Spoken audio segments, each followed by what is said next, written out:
Hello friend, अस्सलाम वालेकुम। मैं हूं असद और आप देख रहे हैं ओनली वेरीफाइड फैक्ट्स। दोस्तों, बरतानिया यानी यूके में मौजूद कब्रिस्तानों में आपको ऐसी कब्रें भी देखने को मिलेंगी जिनको भारी भरकम लोहे के पिंजरे या एक बड़े से पत्थर से ढका गया होगा। और ऐसा हमेशा तब भी किया जाता है जब किसी से कोई खतरा वगैरह हो। लेकिन यहाँ पर सोचने वाली बात ये थी कि आखिर इन कब्रों को किससे खतरा लाक हो सकता है। तो आज की इस वीडियो में इसी राज से पर्दा उठाया जाएगा कि आखिर इन कब्रों को क्यों इन बड़े बड़े पिंजरों और पत्थरों से ढका जाता रहा। लेकिन इससे पहले अगर आपने अभी तक हमारे चैनल को सब्सक्राइब नहीं किया तो आइंदा ऐसी वीडियोस के लिए हमारे चैनल को सब्सक्राइब करना मत भूलिएगा। दोस्तों, ये बात है आज से 200 साल कबल की, जब कारोबारी सतह पर सनती तरक्की दिन ब दिन बढ़ती जा रही थी। उसी टाइम मेडिकल की दुनिया में भी आए रोज नित नए एक्सपेरिमेंट्स करके मुद्री बीमारियों का इलाज दरियाफ्त कर लिया जाता था। और इस कामयाबी के पीछे बरतानिया का कानून और मुर्दा लोगों का अहम किरदार था। क्योंकि 200 साल कबल बरतानिया में मेडिकल स्टूडेंट्स को जब मोती जज्बात के लिए किसी इंसानी बॉडी की जरूरत होती थी तो तजर्बात के लिए मुर्दा बॉडी वहाँ की गवर्नमेंट ही मुहैया किया करती थी। और फिर जिसे एक थिएटर में मेडिकल स्टूडेंट्स के सामने उस बॉडी के मोतरी अज़्ज़ा को खोल कर तजर्बात किए जाते थे, जिस पर पास खड़े स्टूडेंट्स अपने अपने राय का इज़हार करते और मुख्तलिफ सवालात भी किया करते थे। और ये सब ऐसे हुआ करता था जैसे कोई मूवी चल रही हो।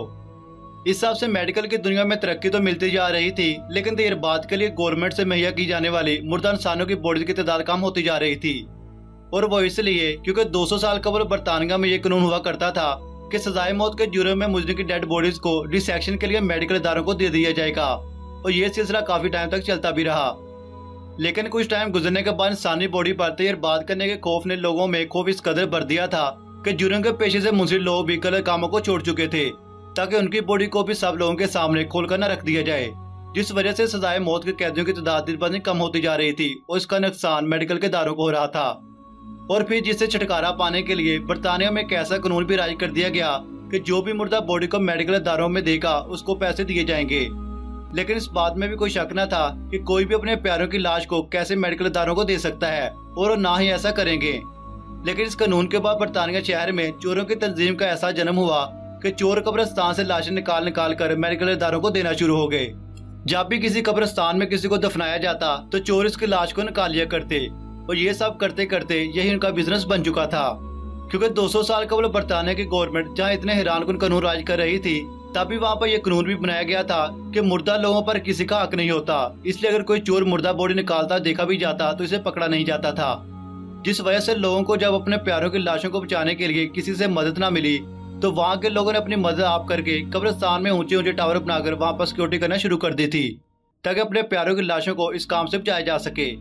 लेकिन यह तरीका भी जरा काम न आ सका, जिसके बाद लोगों ने थक हार कर एक ऐसा तरीका अपनाया जिसे मोर्ट सेफ का नाम दे दिया गया। अपने प्यारों की लाशों को बचाने का यह तरीका इतना आम हो चुका था कि जिस तरह हम मुसलमान अपने किसी प्यारे की वफात पर खाने का अहतमाम किया करते हैं, उसी तरह बरतानिया के लोग किसी की वफात पर लाश को बचाने के लिए पिंजरे को तोहफे के तौर पर दिया करते थे। लोगों ने तो अपनी मदद आप करके कोई हल निकाल ही लिया था, लेकिन चोरों ने भी इस कदर हद तजाविज कर डाली कि उन्होंने ना सिर्फ अस्पतालों से लाशें चोरी करना शुरू कर दी, बल्कि पैसों की खातिर लोगों को कत्ल करना भी शुरू कर दिया था। और उस वक्त कत्ल करने वाले मुलजमों में विलियम बर्के और विलियम हेड नामी ये दोनों दोस्त सर फहरिस्त थे, जो थोड़े से पैसों की खातिर लोगों को कत्ल कर दिया करते और बॉडी को खुद ही मेडिकल इदारों में फरोख्त कर जाते थे। ये दोनों पेशे से तो एक मजदूर थे, जिस वजह से इन्होंने पैसे के लिए सब करना शुरू कर दिया। और ये सब करने का आइडिया इन्हें तब आया जब इनके पास कोई किराएदार रहा करता था और इसकी मौत हो चुकी थी, जिसकी लाश को इन्होंने दफनाने की बजाय इसको फरोख्त कर दिया। जिसके बाद इन्होंने लालच को लेकर 16 कत्ल किए और खुद ही जाकर लाशों को मेडिकल इदारों में दे दिया करते थे। लेकिन जब वहाँ की गवर्नमेंट को इनकी सच्चाई का इल्म हुआ तो न सिर्फ इन्हें कड़ी से कड़ी सजा दी गई, बल्कि लोगों में खौफ को खत्म करने के लिए 200 साल से चलते आ रहे इस कानून को भी खत्म कर दिया गया। लेकिन मोर्ट सेफ नामी ये कब्रें आज भी वहाँ के लोगों के लिए सबक ही मानिंद है कि 200 साल कबल यहाँ पर कितना घिनौना कानून राज हुआ करता था।